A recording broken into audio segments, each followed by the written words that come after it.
যুদ্ধবিমান বিধ্বস্তের ঘটনায় নিহত শিক্ষার্থী সায়মা আক্তারকে জানাজা শেষে গাজীপুরে পারিবারিক কবরস্থানে দাফন করা হয়েছে।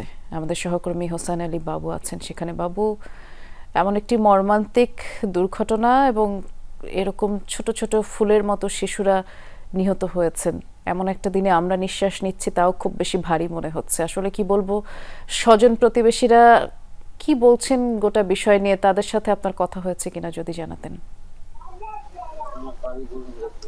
বৃষ্টি, সকাল থেকে কিন্তু আমি এখানে রয়েছি। এখানে আসার পরে আসলে এই যে সায়মা আক্তারের যে বাড়ি, সেই বাড়িতে আসলে আশেপাশে যারা স্বজন ছিল তারা কিন্তু বিভিন্ন জায়গা থেকে আসছে, এসে কান্নাকাটি করছে। কিছুক্ষণ আগেই কিন্তু আসলে বেলা 11টার সময় সায়মার এখানকার স্থানীয় যে মসজিদ মাঠ, সেখানে কিন্তু তার জানাজা হয়েছে। জানাজা হওয়ার পর কিন্তু বাড়ির পাশেই যে দাদা দাদির কবর, সেই কবরের পাশেই কিন্তু তাকে দাফন করা হয়েছে।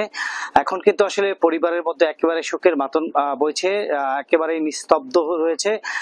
তার মা কিছুক্ষণ পরপরই কবরের পাশে যাচ্ছেন, কান্না করছেন। তার বাবা যাচ্ছেন, তার ভাই যাচ্ছেন, তার যে আত্মীয় স্বজন রয়েছে তারা কিন্তু মাঝে মধ্যেই কবরের পাশে যাচ্ছেন, সেখানে কান্না করছেন। তারা বলছেন যে আসলে গতকাল সকালে কিন্তু উত্তরার বাসা থেকে সেই স্কুলে গিয়েছিলেন। তারপর আসলে তার মার সাথে তার মা গিয়ে নামিয়ে দিয়ে আসছিল। একটায় ছুটি হবে, তারপর আসলে সে কোচিং এ যাবে।